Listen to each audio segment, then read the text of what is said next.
साथियों, कैसे आप लोग? उम्मीद करता हूँ कि आप लोग अच्छे होंगे। ठीक है, तो इस वीडियो में हम क्लास 10th सामाजिक विज्ञान के वैसे ऑब्जेक्टिव क्वेश्चन करने वाले हैं, यानी कि पढ़ने वाले हैं जो आपके आगामी बोर्ड परीक्षा 2027 से इस क्लास से काफ़ी हेल्प मिलेगा। ठीक है, और इस क्लास से काफ़ी ऑब्जेक्टिव क्वेश्चन पूछा जाएगा। उससे पहले अगर चैनल पे पहली बार विजिट किए तो चैनल को सब्सक्राइब कर लीजिएगा और वीडियो को लाइक करके अपने दोस्तों में शेयर कर लीजिएगा। ठीक है, तो बिना समय गंवाए हम क्लास को शुरू करते हैं। अगर कोई भी प्रश्न का आंसर पता हो तो हमसे पहले आप लोग ज़रूर आंसर कमेंट कीजिएगा। ठीक है, या आप हमें नंबरिंग करके लास्ट में बता सकते हैं कि इसमें से आप लोगों ने कितना प्रश्न सही किया। ठीक है, तो चलिए क्लास को शुरू करते हैं बिना देरी किए। देखिए, प्रश्न नंबर 1 क्या कर रहा है। प्रश्न 1 क्या कर रहा है, जलियांवाला बाग हत्याकांड को जांच के लिए सरकार ने किस समिति का गठन किया था? आप लोग बताइए। जलियांवाला बाग कांड जो हुआ था उस समिति के जांच करने के लिए हंटर समिति का गठन किया था। आप लोग याद रखिएगा। इसका right answer option number A हो जाएगा। ठीक है, प्रश्न नंबर 1 का right answer option number A हो जाएगा। ठीक है, नेक्स्ट नंबर प्रश्न देखिए क्या। नेक्स्ट 2 नंबर प्रश्न है, डॉक्टर राजेंद्र प्रसाद का जन्म स्थान कहाँ है? आप लोग बताइए, डॉक्टर राजेंद्र प्रसाद का जन्म स्थान कहाँ है? तो डॉक्टर राजेंद्र प्रसाद का जन्म स्थान बिहार में। आप लोग याद रखिएगा। इसका right answer option number B हो जाएगा। नेक्स्ट नंबर प्रश्न देखिए क्या करा है। नेक्स्ट 3 नंबर प्रश्न है, कोलकाता जल प्रताप बिहार के किस जिले में स्थित है? आप लोग बताइए, कलकत्ता बिहार के किस जिले में स्थित है? यह नवादा में। आप लोग याद रखिएगा। इसका right answer option number B हो जाएगा। ठीक है, नेक्स्ट प्रश्न देखिए क्या करना। नेक्स्ट 3 नंबर प्रश्न है, नेक्स्ट 3 नंबर किस देश में सीमा बिहार, किस देश से सीमा बिहार जुड़ी है? आप लोग बताइए, किस देश से जुड़ा हुआ है? तो ये नेपाल से जुड़ा हुआ। आप लोग याद रखिएगा। इसका right answer option number A हो जाएगा। नेक्स्ट नंबर प्रश्न देखिए क्या करा है। नेक्स्ट प्रश्न है, नेक्स्ट 54 नंबर प्रश्न देखिए क्या कह रहा है। नेक्स्ट 54 नंबर प्रश्न है, गांधी जी की सरकार बनने के लिए किस प्रकार की लोकतंत्र व्यवस्था में उचित मान्यता है? आप लोग बताइए, किस प्रकार का मान्यता है? 54 तो यह बहुदलीय व्यवस्था है। आप लोग याद रखिएगा। इसका right answer option number C हो जाएगा। नेक्स्ट प्रश्न देखिएगा, भारतीय जनता पार्टी का प्रथम अध्यक्ष कौन था? भारतीय जनता पार्टी का प्रथम अध्यक्ष सत्यम नारायण सिंह था। आप लोग याद रखिएगा। इसका right answer option number D हो जाएगा। ठीक है, नेक्स्ट नंबर प्रश्न देखिएगा। नेक्स्ट प्रश्न है, भारत में राष्ट्रपति का आपातकाल की घोषणा कब हुआ? आप लोग बताइए, भारत में राष्ट्रपति आपातकाल की घोषणा कब हुआ था? तो वह 1975 में हुआ था। आप लोग याद रखिएगा। इसका right answer option number B हो जाएगा। नेक्स्ट नंबर प्रश्न देखिएगा। नेक्स्ट 57 नंबर प्रश्न है, भूकंप केंद्र के ऊर्ध्वाधर पृथ्वी पर स्थित केंद्र को कहते हैं हम क्या कहते हैं? तो इसे अधि केंद्र कहते हैं। आप लोग याद रखिएगा। इसका right answer option number B हो जाएगा। ठीक है, नेक्स्ट नंबर प्रश्न देखिएगा। नेक्स्ट प्रश्न है, सुनामी संबंधित। आप लोग बताइए, सुनामी किससे संबंधित है? सुनामी किससे संबंधित है? तो सुनामी समुद्र से संबंधित है। आप लोग याद रखिएगा। इसका right answer option number C हो जाएगा। नेक्स्ट नंबर प्रश्न देखिए क्या करें।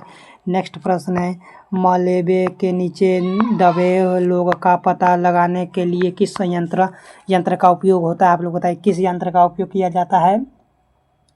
तो यह इनफ्रा कैमरा का उपयोग किया जाता है। आप लोग याद रखिएगा। इसका right answer option number C हो जाएगा। नेक्स्ट 60 नंबर प्रश्न है, देखिए 60 नंबर प्रश्न क्या करने निम्नलिखित में से कौन प्राकृतिक आपदा है? इनमें से कौन सा प्राकृतिक आपदा है? तो यह भूकंप प्राकृतिक आपदा है। बाकी सब मानवीय आपदा याद रखिएगा। इसका right answer option number C हो जाएगा। नेक्स्ट नंबर प्रश्न देखिए क्या करा। नेक्स्ट 61 नंबर प्रश्न है, निम्न में से कौन खरीफ फसल, इनमें से कौन सा खरीफ फसल है? तो यार धान खरीफ फसल। आप लोग याद रखिएगा। इसका right answer option number D हो जाएगा। नेक्स्ट नंबर प्रश्न देखिएगा। नेक्स्ट प्रश्न है 62 नंबर, ऑपरेशन फलक क्या है? आप लोग बताइए, ऑपरेशन फलक क्या है? 62 नंबर प्रश्न का राइट आंसर तो ऑपरेशन फलक डेयरी विकास है। आप लोग याद रखिएगा। इसका right answer option number B हो जाएगा। ठीक है, नेक्स्ट नंबर प्रश्न देखिएगा। नेक्स्ट प्रश्न है, रिजर्व बैंक ऑफ इंडिया का स्थापना कब हुआ? आप लोग बताइए, रिजर्व बैंक ऑफ इंडिया का स्थापना कब हुआ था? तो रिजर्व बैंक ऑफ इंडिया का स्थापना 1935 में हुआ था। आप लोग याद रखिएगा। इसका right answer option number B हो जाएगा। ठीक है, नेक्स्ट नंबर प्रश्न देखिएगा। नेक्स्ट प्रश्न है, नेक्स्ट प्रश्न देखिए क्या कर। नेक्स्ट प्रश्न, भारत में पहली सूती मिल कहाँ स्थापित हुआ? आप लोग बताइए, भारत में पहली सूती मिल मुंबई में स्थापित हुआ था। आप लोग याद रखिएगा। इसका right answer option number B हो जाएगा। ठीक है, नेक्स्ट नंबर 65 नंबर प्रश्न देखिए क्या कर। 65 नंबर प्रश्न, जर्मनी के एकीकरण के लिए कौन उत्तरदायी है? आप लोग बताइए, जर्मनी के एकीकरण में किसका भूमिका अधिक था? तो यह बिस्मार्क का भूमिका था। आप लोग याद रखिएगा। इसका right answer option number B हो जाएगा। नेक्स्ट नंबर प्रश्न देखिए क्या कर। नेक्स्ट 66 नंबर प्रश्न, फैक्ट फाइंड की संधि कब हुई थी? आप लोग बताइए, फ्रैंक फंड की संधि कब हुई थी? तो यह 1871 में हुआ था। आप लोग याद रखिएगा। इसका right answer option number D हो जाएगा। ठीक है, नेक्स्ट प्रश्न देखिए क्या कहते हैं। नेक्स्ट प्रश्न है सेफ्टी लैंप्स का आविष्कार किसने किया था? बताइए, काफ़ी इंपॉर्टेंट और काफ़ी इजी प्रश्न है। सेफ्टी लैंप का आविष्कार किसने किया था? सेफ्टी लैंप का आविष्कार हम्फ्री डेवी ने किया था। आप लोग याद रखिएगा। इसका right answer option number A हो जाएगा। ठीक है, नेक्स्ट नंबर प्रश्न देखिए क्या करें। नेक्स्ट प्रश्न है भारत छोड़ो आंदोलन का प्रसिद्ध नारा क्या था? आप लोग बताइए, भारत छोड़ो आंदोलन का प्रसिद्ध नारा था कि करो या मरो। इसका right answer option number B हो जाएगा। भारत छोड़ो आंदोलन का प्रसिद्ध नारा था करो और मरो। नेक्स्ट नंबर प्रश्न देखिएगा। नेक्स्ट 59वां प्रश्न है समाजवादी की बाइबल किसे कहा जाता है? आप लोग बताइए, समाजवादी का बाइबल किसे कहा जाता है? तो समाजवादी का बाइबल दास कैपिटल को कहा जाता है। आप लोग याद रखिएगा। इसका right answer option number B हो जाएगा। ठीक है, नेक्स्ट नंबर प्रश्न। नेक्स्ट 79वां प्रश्न है भारतीय राष्ट्रीय कांग्रेस की स्थापना कब हुई? आप लोग बताइए, भारतीय राष्ट्रीय कांग्रेस की स्थापना 1885 में हुआ था। आप लोग याद रखिएगा। इसका भी right answer option number B हो जाएगा। ठीक है, नेक्स्ट नंबर प्रश्न देखिएगा। नेक्स्ट प्रश्न है नेक्स्ट 71 नंबर प्रश्न देखिएगा। 71 नंबर प्रश्न है गांधी जी ने भारत में सत्याग्रह का पहला प्रयोग कहाँ किया था? आप लोग कहते हैं गांधी जी ने भारत में सत्याग्रह का पहला प्रयोग कहाँ किया था? ऑप्शन ए चंपारण में, ऑप्शन बी है खेरा में, ऑप्शन सी है अहमदाबाद में, ऑप्शन डी है कोलकाता में। तो कहाँ किया था? आप लोग जल्दी कमेंट कीजिए। तो इसका राइट आंसर ऑप्शन नंबर 71 का ये चंपारण में किया था। आप लोग याद रखिएगा। इसका right answer option number A हो जाएगा। ठीक है, 71 नंबर प्रश्न का right answer option number A हो जाएगा। ठीक है, आप लोग याद रखिएगा। ठीक है, नेक्स्ट नंबर प्रश्न देखिएगा। नेक्स्ट प्रश्न है मुद्रा का आविष्कार कहाँ हुआ था? आप लोग बताइए, मुद्रण का आविष्कार कहाँ हुआ था?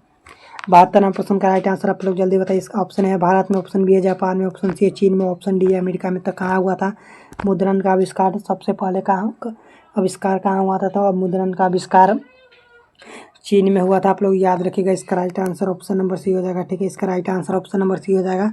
72 नंबर 72 नंबर प्रश्न का नेक्स्ट नंबर प्रश्न देखिएगा। नेक्स्ट प्रश्न है भारत में सबसे लंबा बांध कहाँ है? आप लोग बताइए, भारत में सबसे लंबा बांध कहाँ है? ऑप्शन ए है हीराकुंड में, ऑप्शन बी है हीराकुंड बांध, ऑप्शन दो टाइप हो गया। नेक्स्ट नंबर ऑप्शन सी है भाखा नागल परियोजना, ऑप्शन डी है नागर सागर परियोजना। बांध सबसे लंबा बांध कौन है? तो सबसे लंबा बांध 73 प्रश्न करता है। सबसे लंबा बांध भाखा नागल परियोजना। आप लोग याद रखिएगा। इसका right answer option number C हो जाएगा। ठीक है, इस प्रश्न का राइट आंसर क्या हो जाएगा? आप लोग जल्दी बताइए। तो इसका राइट आंसर आप लोग जल्दी कमेंट कीजिए। तो इसका राइट आंसर भारत में सबसे लंबा बांध है भाखा नागल परियोजना बांध। आप लोग याद रखिएगा। इसका right answer option number C हो जाएगा। ठीक है, नेक्स्ट नंबर प्रश्न। नेक्स्ट 74 नंबर प्रश्न देखिए क्या है। किस खनिज को उद्योग की जननी कहा जाता है? आप लोग बताए, किस खनिज को उद्योग का जननी कहा जाता है? ऑप्शन ए सोना, ऑप्शन बी है तांबा, ऑप्शन सी लोहा, ऑप्शन डी है मैग्नीशियम। तो किस खनिज को कहा जाता है? आप लोग जल्दी कमेंट कीजिए। 74 नंबर प्रश्न का राइट आंसर था किस खनिज को कहा जाता है? ये लोहा को कहा जाता है। आप लोग याद रखिएगा। इसका right answer option number C हो जाएगा। किस खनिज को उद्योग का जननी कहा जाता है? तो लोहा को कहा जाता है। आप लोग याद रखिएगा। इसका right answer option number C हो जाएगा। ठीक है, नेक्स्ट नंबर प्रश्न देखिएगा क्या कर रहा है। सर्वोत्तम कोयला का प्रकार कौन सा? आप लोग बताइए, सर्वोत्तम कोयला का प्रकार कौन सा है? इनमें से सर्वोत्तम ऑप्शन ये है सबसे अच्छा कोयला इंथ्रासाइट, ऑप्शन बी है peat, option C lignite, option D है बिटुमिनस। तो सबसे अच्छा कोयला कौन सा इनमें से? तो सबसे अच्छा कोयला इंथ्रासाइट होता है। आप लोग याद रखिएगा। इसका right answer option number A हो जाएगा। ठीक है, नेक्स्ट नंबर प्रश्न देखिएगा। नेक्स्ट 76 नंबर क्या कर रहा है? प्रश्न कर रहा है गंडक परियोजना है। आप लोग बताइए, गंडक परियोजना है इनमें से कौन सा गंडक परियोजना कौन सा? ऑप्शन ए बेतिया में है, ऑप्शन बी है वाल्मीकि नगर में, ऑप्शन बी है मोतिहारी, ऑप्शन डी है छपरा में। तो भी आप लोग बताइए कहाँ है गंडक परियोजना, कहाँ है स्थित है? तो गंडक परियोजना वाल्मीकि नगर में स्थित है। आप लोग याद रखिएगा। इसका भी right answer option number B हो जाएगा। ठीक है, नेक्स्ट नंबर प्रश्न देखिए क्या कर रहा है। नेक्स्ट प्रश्न है निम्न राज्यों में से किसमें सर्वाधिक वन क्षेत्र? आप लोग बताइए, सबसे अधिक वन किस क्षेत्र में? ऑप्शन ए है मध्य प्रदेश, ऑप्शन बी है उत्तर प्रदेश, ऑप्शन सी है कर्नाटक, ऑप्शन डी है केरल। तो किस में? आप लोग इसका राइट आंसर कमेंट कीजिए। तो इसका right answer option number A हो जाएगा, मध्य प्रदेश। इसका right answer option number A हो जाएगा। आप लोग याद रखिएगा। सर्वाधिक वन इसी क्षेत्र में उगाया जाता है। आप लोग याद रखिएगा। राइट आंसर इसका right answer option number A हो जाएगा। नेक्स्ट नंबर प्रश्न देखिएगा। कहला गाँव तापी विद्युत परियोजना परियोजना है आप लोग बताइए। कहलगांव तापी विद्युत परियोजना कहाँ है, तो ये भागलपुर जिला में स्थित है। आप लोग याद रखिएगा, इसका भी right answer option number A हो जाएगा। ठीक है, इसका right answer option number A हो जाएगा। नेक्स्ट नंबर प्रश्न देखिएगा, नेक्स्ट 76 नंबर प्रश्न है, सूखे के लिए उत्तरदायी कारक क्या, आप लोग बताइए। सूखे के लिए उत्तरदायी कारक क्या? ऑप्शन है वर्षा की कमी, ऑप्शन बी है भूकंप, ऑप्शन बी है बाढ़, ऑप्शन सी है जलाभ की क्रिया। तो इसका राइट आंसर क्या हो जाएगा? सूखे के लिए उत्तरदायी कौन होता है? तो सूखे के लिए उत्तरदायी सूखे के लिए उत्तरदायी है वर्षा की कमी होता है। आप लोग याद रखिएगा, वर्षा नहीं होने पर कोई भी क्षेत्र में सूखा आने की संभावना होता है। नेक्स्ट नंबर प्रश्न देखिए क्या करें। नेक्स्ट 80 नंबर प्रश्न है, बिहार में कौन सा बांध प्रवण क्षेत्र, आप लोग बताइए। इसका right answer option number D हो जाएगा।